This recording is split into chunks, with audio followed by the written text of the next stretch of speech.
so good to see you all here. I am so thankful for each and every one of you taking time out of your night to spend 30 minutes with me.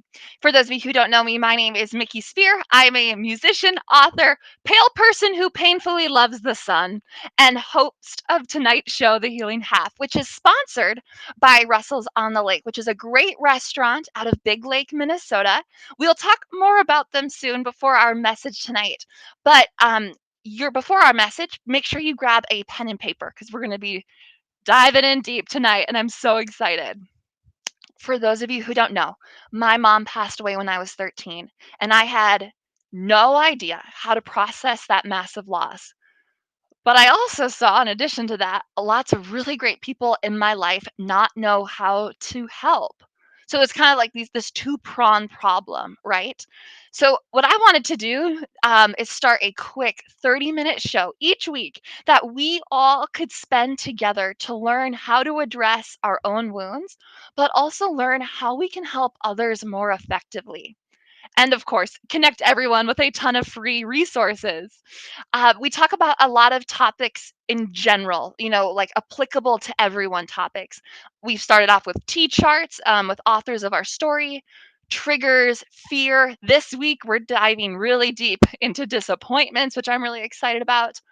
And those would what I will call general topics. But we also have some very specialty topics coming up. So, what I mean by that is we're about to hear next week about a specific trauma that I hope most of you cannot relate with.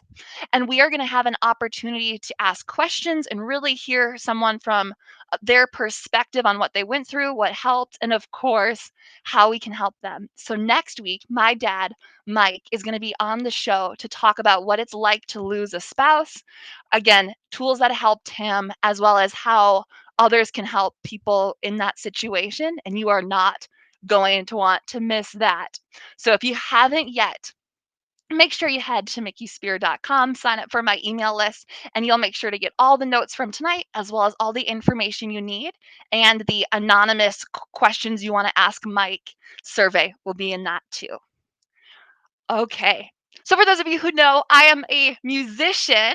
So, who in the audience believes that music has the power to heal? I sure do. And I know it does. So, if you have not yet, be sure to head to my website, which I'm posting in the chat right now, for you guys to be able to download my free song that's about grief called See Me. And you can share that and download that with anybody here or anyone you know who is struggling. But tonight, we're not going to hear me sing. We're going to hear the very special co writer, friend, just awesome human being in my life named Abigail Nielsen. She is joining us all the way from Washington to sing us her newest release, Ruby, which will be sent out to all of you after the show with lyrics and a way to get in touch and follow her. So if you haven't yet, be sure to make sure you jump on that email list. Abigail is one of the hardest working people I have ever met in the music industry, and her track record shows it.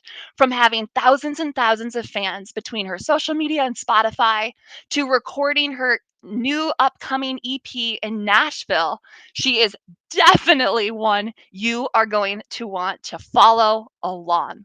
So, without further ado, please join me in welcoming the wonderful Abigail Nielsen. Hey guys!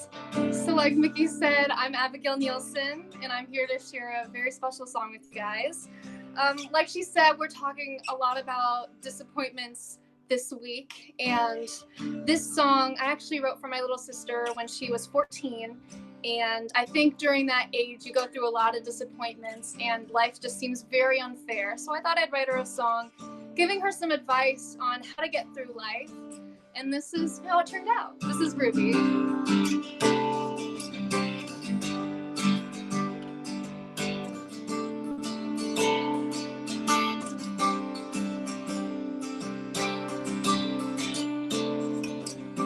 Vintage t-shirts, rebel in reverse. Too young to go out, too old to stay at home.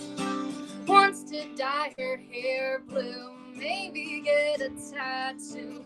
Young to have a phone, 14 just feels so old. Nothing's ever fair, oh, no one's on your side. But girl, I've been there and you'll be just fine. Too young to live, too young to die. Too many choices to make, but at this time, let your heart break, but never against wise by the same hand. Don't be afraid of goodbye. Your heart, oh, that'll change, but until then, this is my advice. Starting to wear lipstick, presidential interest. Still too young to vote, too old to keep her mouth closed. Christ and characters die, soon she'll learn how to drive. Too young to know much, too old to know what. Nothing's ever fair, oh, even when you're right. So hold on to that voice and keep your head up high. Too young to live, too young to die. Too many choices to make, but at this time, not all friends stay. So hold on tight to the ones you love. Don't be afraid of goodbye. Your heart will change, but until then, this is my advice.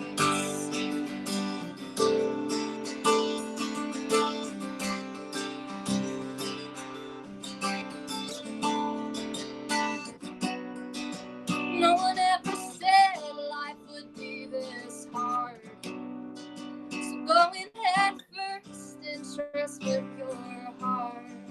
Too young to live, too young to die. Too many choices to make, but at this time, focus on the climb and drink your coffee iced. Don't be surprised. Life turns on a dime.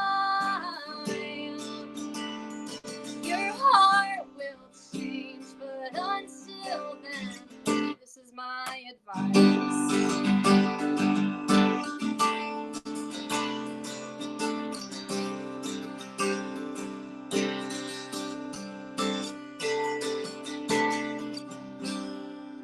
Thank you, guys. Oh my gosh, Abigail, that was so beautiful. Thank You did such a good job. And what I loved so much, the one line that really jumped out at me was life can turn on a dime. And I feel like, doesn't that set up disappointments perfectly? Throughout your whole song, you had the back and the forth in regards to like, you're in between, you're in this middle ground. And if that doesn't make me just get all set up and ready for our message tonight, I don't know what will. So, guys, Abigail's amazing. You're going to absolutely want to follow her journey. She's a great friend, a great co writer of mine. So, make sure if you haven't yet, head to mickeyspier.com, sign up for my email list, and I'll make sure you get all the ways you can stay in touch with Abigail. All right. So before we jump into the message of the show, I always like to pause and I want to do a dearly missed dedication that reminds us all to remember who made us who we are today. This week is dedicated to my wonderful, absolutely dearly missed grandfather, Grandpa Paul. It was really hard to write this dedication, and a special thank you to my grandma for paying for this. I really appreciate that. Because how do you put into words? How do you put into words into this little time of how amazing he was? So the thing that I would love for those of you who I can't sit down for 12 hours with and describe him to you was that grandpa had this amazing gift, and it really was a gift, of making every single person he interacted with feel special. If you know him and you ever had a chance to meet him before he passed away, just give me an amen in that chat feature, right? He loved being outside on his farm, spending time with family, and was very proud of his Czech roots. He had 8 kids with his loving wife, Mickey, who he loved to poke with. Obviously, there's not enough time in the world to go into what made him so special to so many people. So I will leave it at this: the world would be a far better place if everybody had someone like Grandpa Sir in their lives. After each dedication, I like to give the audience a way that they can help carry out this person's legacy. So this week, in his honor, please go out of your way to have an uninterrupted, totally not distracted conversation with someone you care about. It is so easy to take those conversations for granted, or to have your phone kind of out and kind of be half listening or half watching the TV. But with Grandpa, he just zeroed in, and you always felt that presence. So just join me in carrying out his legacy this week. And if you knew him or had someone special in your life pass away, I would highly encourage you to really dig into that loss. Again, he's not with us anymore, but we are charged with taking care of his and anyone else you care about's legacy. And it's really important for us to not push away those emotions, and to not be like, well, I have to move on. Instead, dive in. And if you haven't yet, please make sure you download my free copy on my website of My Heart Still Remembers. He was actually one of the people I had in my mind when I went through this. And I can tell you, there were tears, there were laughs, there were so many good times. And I now have a much broader and more acceptable for my own emotional tolerance way of trying to remember him and bring him into my life, and introduce who he was to my husband who never got to meet him. So if you haven't yet, head to my website to download your free copy. But then also, I'm going to send in the chat feature. If you want like a printed copy, I know that's kind of my preferred way, you can definitely just get one right off of Amazon. So be sure to download your copy of My Heart Still Remembers. And this show, as you guys know, is ever evolving. And last week, somebody had a really great idea. They kind of said, hey, I would like to dedicate an episode to somebody, but can I come on the show and do it? And the answer is yes. So please, please, please message me after the show. Wherever you are at in the country, message me. Let me know who I can help honor in your life. And if you want me to do the speaking with a photo like we have now, awesome. If you want to come on, though, and maybe see what it's like to be on the other side of the camera, you are more than welcome to do that. So just know that's all going to be sent in the follow up email, but I would love to do that. And another person asks, does it have to be someone that I personally lost, or could I dedicate the episode to a friend who's going through a hard time after the loss of blank? And absolutely. So just keep me posted. I want this to be your time and your space, and to be able to give all the great people who made our hearts sing an opportunity to be known by more people. Okay. So thank you so much, Grandpa, for all that you were. It's so good to see that photo. I'm surprised I am not in tears right now, because I was really nervous going into this one. So we tonight are here to talk about disappointments, which is a really big topic. So before we do that, I want to make sure we give time to our sponsors of the episode, which is Russell's on the Lake. They are a restaurant that is up in Big Lake, Minnesota, and I've been there many, many times, and I can tell you that they are second to none. They've got a phenomenal patio right on the lake with the sunset. They oftentimes have live music going, and their food is so good. So it is absolutely worth the drive up to go see that for date night. Oh my gosh, perfect idea for a date night. And here is what Russell's sent us. As you all know, it's been a hard time for many restaurants. And fortunately, Russell's on the Lake in Big Lake, Minnesota was able to keep afloat during the COVID-19 pandemic, where they could only do curbside and takeout. But Russell's is resilient, and Russell's is super thankful for those who supported them and their business during those past few months, and they are coming back stronger than ever. Russell's on the Lake is right on Big Lake, where you can watch the beautiful sunset from their patio, drinking some wine and enjoying some occasional live music that is outside in this beautiful Minnesota summer. Russell's has a new website that was updated recently with a new menu, which offers things like vegan options and gluten free, which I'm gluten free, so I'm super excited about that options. Russell's has become very chef driven and is continually making new specials for everyone to enjoy. They recently had a new executive chef start named Justin Steinberg and Hope Bloms, who is the sous chef. Larry Spear, who is the owner of Russell's on the Lake, and the whole team want to welcome you out, have a drink, and join them by the lake. So thank you again so much, Russell's, for sponsoring this episode. You help keep the lights on here. I am so grateful. And if you guys know any small businesses, whether online or local, please let me know. I would love to partner with them.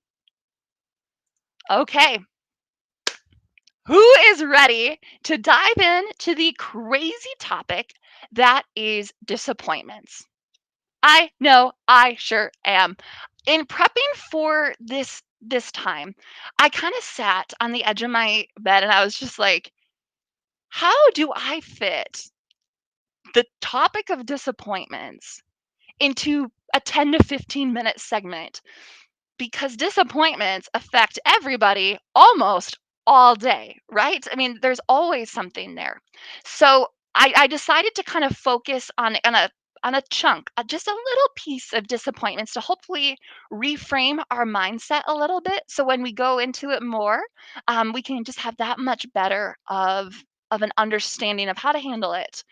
And if any one of you guys were able to join our triggers, fear, I guess even the first episode, T chart, you'll know that mindset is a huge part of this show. And I know I have with our guest speakers who were on the past 2 weeks, I have taken what I've learned and not only applied it to my life for the better, but been able to share with other people. So what I'm so excited to be able to do today is just dive into disappointments just a little bit and hopefully give you a little tool here and there to help yourself. But also, very importantly, when you have a friend come to you who is devastated from a disappointment, that you have some things that you can be able to share with them. So just give me a quick yes or no in the comments. I love seeing all of your comments. So thank you all so much. And if you're watching this as a replay, feel free to still participate. I'd love to see your answers too. Just give me a yes or the no. In this past week, can you think of anything that disappointed you? Just a yes or a no. Perhaps you disappointed you. I know that happens to all of us, me especially. Yeah, me too. Just know you are never, ever alone, especially when it comes to disappointments. Today, we are going to be talking about my two types of disappointments and how we can move forward with confidence and, of course, help others dealing with disappointments move forward as well.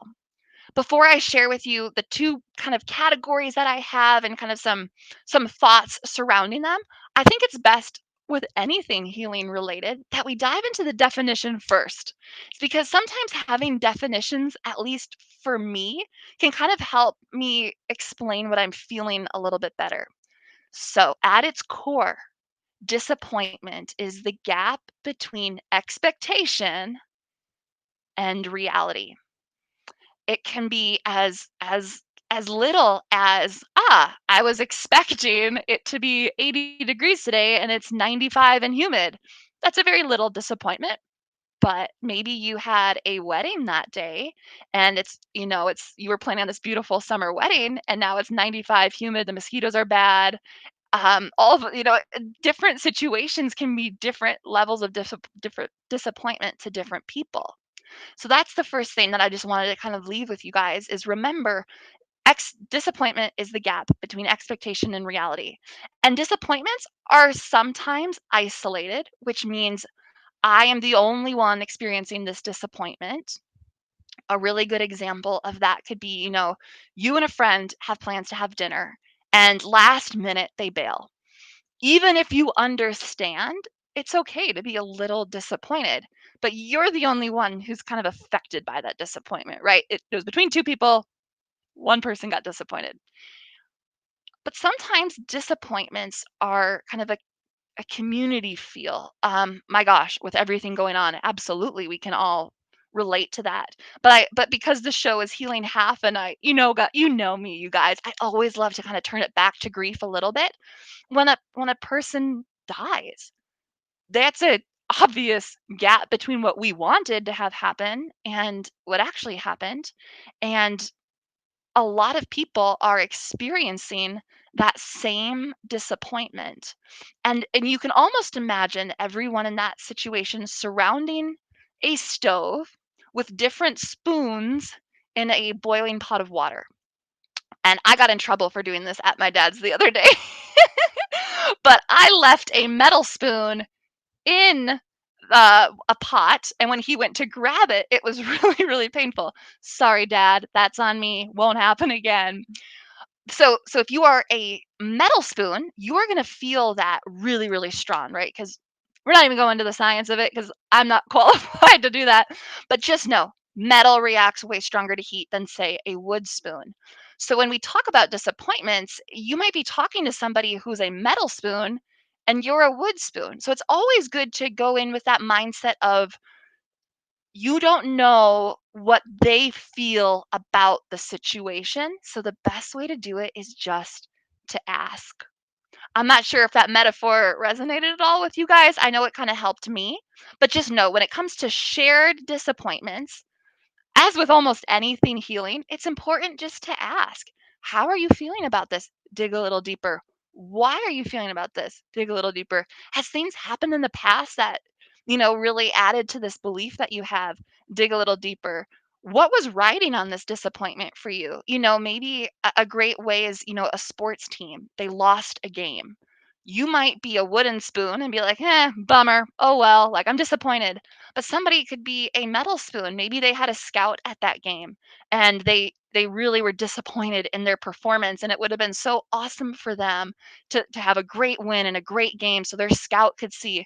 Maybe it's not even about the scout. Maybe that person needs money to go to college. And so a lot is riding on that. Do you see where I'm going with this? For some person, it's just, I lost a game. But that same game loss can be way deeper for somebody else. So remember, disappointment is the gap between expectation and reality, as well as not all disappointments is felt by the same person, the same way by all people involved. And the best way to combat that is always share your truth. You never ever have to shy away from being like, I'm a metal spoon and I'm proud of it. But also just ask people, and don't be offended. And this is the reverse of that situation. If somebody's a wood spoon and you're like sitting there, how on earth are you not devastated by this? And remember, they're just a different spoon. So that's the first big takeaway is, are you a wood spoon? Are you a metal spoon? And how do those two spoons hang out in the same pot together and do life together? And the best way is to go in without judgment. And you might be feeling one way and it's okay. And we got to give them permission to feel a different way. Harvard Business Review, which is one of the many articles I read to get prepped for this, tells us that disappointments can really point back to how we were raised and our underlying self beliefs. And I know if you were able to join me for the triggers episode, we also talked about how triggers point to a lot of our self beliefs. And things are only really disappointing to us if it touches one of those. And that's hard. Of course, it's hard. So what Harvard tells us is when somebody is disappointed, sometimes it can, based off of everything that they're carrying with them and all baggages from their past, it can send them into overdrive. They go too far that direction. They work harder, and I'm going to do better. I'm going to put it all on me to make sure this doesn't happen again.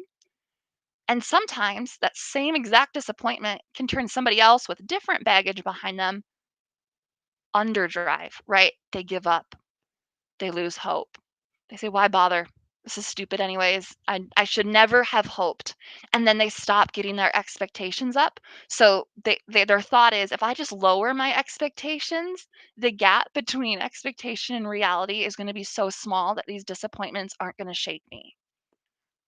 Obviously, I don't want any of you guys to be in either of those boats because disappointments are a nice, happy medium of the two. And what we're going to uncover here in a second is that they have very little to actually do with going either of those directions. Harvard Business Review leaves us with this: disappointment can provide us valuable information about our beliefs, about ourselves, about other people, and about what makes us happy. So, with that in mind, in the same sense that we worked on triggers, right? And for those of you who missed that episode, just a quick reminder: there are thousands of things every single day that could trigger you. But only the things that God is trying to teach you and trying to shape you are ones that are going to really get under your skin. And in the same sense, disappointment really points to you as well. It points to your worldview, it points to your wants, it points to your dreams.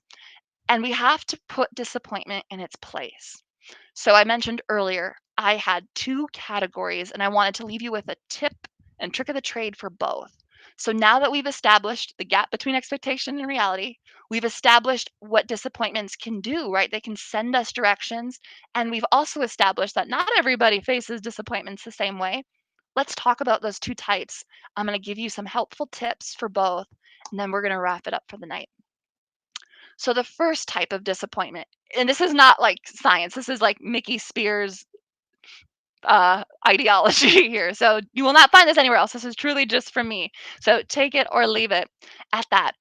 The first type of disappointment that I after I did all my journaling and all my stuff was a disappointment that was not permanent. So the first category is not permanent disappointment. I'm going to give you some examples, and then I want you on your piece of paper to write down just three quick examples. So here is a not permanent example. Dinner, right? Your friend cancels dinner. That stinks, and we're going to talk about how to deal with that, but that doesn't mean you and this friend will never have dinner again. It's not permanent. It's a disappointment, but it's not a hard cut off. So that's an example. So can you think of anything else that's disappointing for you personally where you're like, it's not permanent, but it still stings? So if you can, I'll give you a second to think of three things. Any level of severity you want. This is a no shame zone, as always. Three things. If you feel brave enough, feel free to throw them in the chat. Um, some great ones that I kind of came up with too, and I'll be sure to keep my eyes on the chat too. The dinner thing. Sometimes you have um, a relationship, like a friendship, that has kind of you're at a standstill, and you're like, oh man, I don't want to be fighting with this person or a significant other. When you fight, nobody wants to fight with anybody, especially someone that means a lot to them. So when anytime you fight, that's disappointing. You're like, I thought we talked about this. How are we coming back to this again, right? um so anytime you're at fight, it doesn't mean you'll never have a good time with this person again. They're still in your life. It's just the tension at the moment. So think of those. Think of things in that moment. So once you have kind of established, pick one of those, whichever one it is, and then kind of do your T chart, right? Where you take one and bring it over to the other side, and ask yourself why. I know it seems simple, but why is that disappointing to you? We're going to use the friend with dinner or canceled plans for sure. It could be as simple as um it could be as somebody said the septic tank isn't working. Yeah, that's very disappointing. But it's a disappointment. It's super frustrating. It could be as simple as my friend canceled on me and I was just really looking forward to seeing her. That is disappointing. Is there anything else though? Is this, dig a little deeper. Do you maybe feel like you're not worth her time? And or that her canceling reflects that she doesn't care about your time, and that hurts. And that kind of makes you think, man, does everybody think I'm not worth their time? Maybe you start to internalize that belief and say, geez, I'm not worth anybody's time. Nobody cares about me. Everybody cancels plans on me. Um, do you see where I'm going with this? The disappointment, the deeper you dig, the more you're able to see what part of you is kind of being nudged at. So you might say, okay, great. I know that it stings. I know that these not temporary disappointments are going to pick at my limiting beliefs. So, what do we do about that? So, with not permanent ones, the best thing that I would just encourage you to do is put disappointment in its place. Disappointment is a situation. Truly, you have no control over what anybody else does. It's a freeing thing, but it's also a frustrating thing when you're like me and you like to control people. But I'm working on that. Put disappointment in its place and remind yourself all it is a gap between expectation and reality. It has no bearing, and this is so important. Somebody mentioned job in the chat feature. It has no bearing on who you are. It has no bearing on the good things God has coming for you. And it doesn't mean anything. Like, it really does. It might be a nice little directional change, but it doesn't change your worth. It doesn't change that. Maybe with this friend, maybe this is pointing to the fact you need to have a conversation with her and say, hey, you've canceled on me 3 times this month. What are we going to do about that? Right? That's a conversation for another time. But all I'm saying is disappointments, use them, but don't let them bring you down. Don't let them keep you down. And above all else, do not let them turn you into somebody who lowers their expectations and says, you know what? I'm going to stop.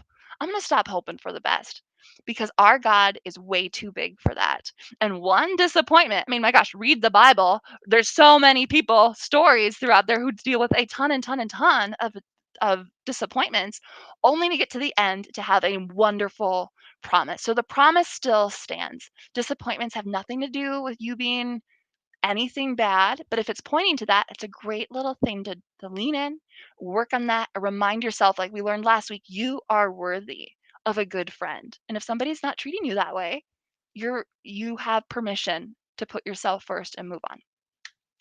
So that's a little bit on non-permanent ones. I hope that helps. I know as I've been going through this for myself too, I've had to check myself because my voices in my head say, "Oh my gosh, this person didn't message me back. That must mean I'm annoying and that this isn't worth trying and that I shouldn't ask for things."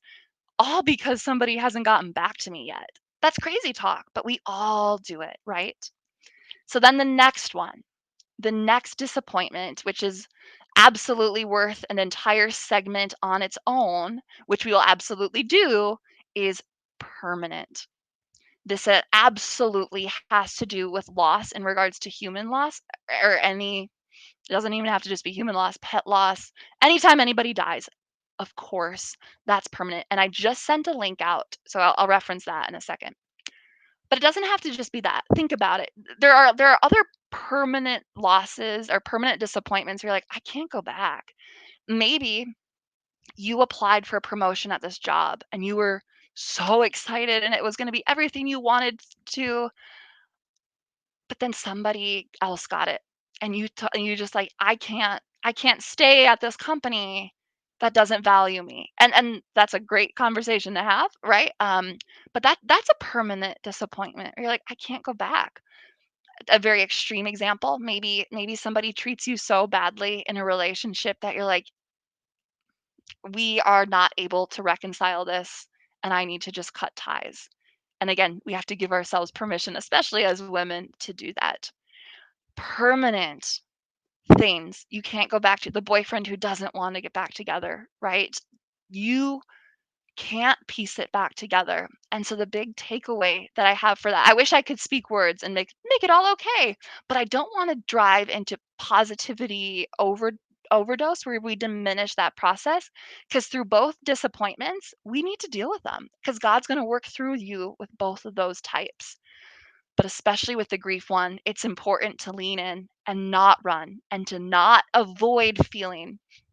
And the best little metaphor that I can share with you is one that I did not come up with myself, but rather was given to me in this amazing book. If you've read it, let me know in the chat. It's called It's Not Supposed to Be This Way. That's the link that I sent you in the chat feature. You should absolutely check this book out. Me and my sister Anna are doing a Bible, like kind of a book club version of this, and it's so good. And the best metaphor that she and I read together in this book that this author gave us is dust. Dust. In culture, we always talk about when our heart breaks. as if there's pieces that can be put back together. But you and I both know there are some things that we cannot go back to, and our worldview is shattered and it is decimated. It is a ball of ash. It is sand at this point, and you cannot piece it back to what it once was. When we are in that situation, we have to remember that going forward, it's not going to be the same. You cannot recreate it. And that's where we lean on God, because he is going to take that dust, add some water, and turn it into something completely new. And that, as I think about my loss with my mom, you can't go you are not going to be the same person as you were before a permanent disappointment. Even if it's not as extreme as a loss, like a human loss, anything permanent, it's hard. You're going to just have to say, I can't go back. I can't recreate this. And honestly, I don't want anybody else to take her place. So I don't want to recreate that in that sense. But God's not done with you. He's not done with your story. And he definitely is going to turn that situation into something beautiful. And what I'm just going to add to that too is he takes the dust of that situation and turns it into something new. So to me, that helps me feel like they're part of it. Does that make sense? So like when my mom died, that situation, dust. I can't do it. God poured water on it, molded me into this new life, but she is still in the fabric of that new pot. And that's beautiful. The less or maybe if it wasn't as clean of a cut as that, and maybe you didn't end on great terms, again back to the company example where it's just like I can't go back.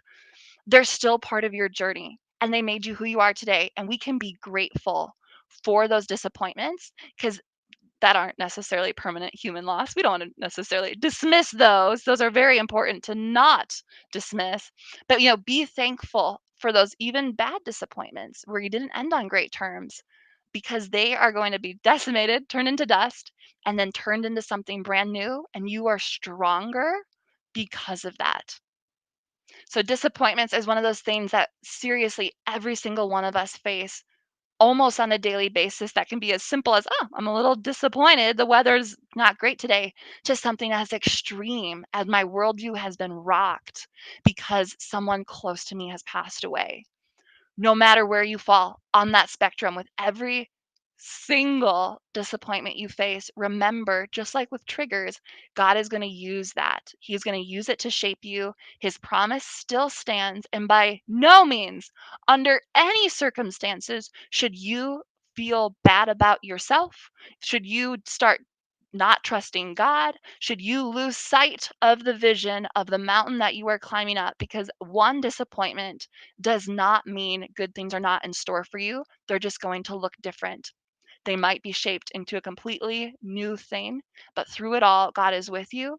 And this life, that gap between expectation and reality, do not let that expectation drop, because God has big, powerful, massive, wonderful, joyful things coming for you. And you're going to want to be right there waiting for him. So I hope that helps you guys.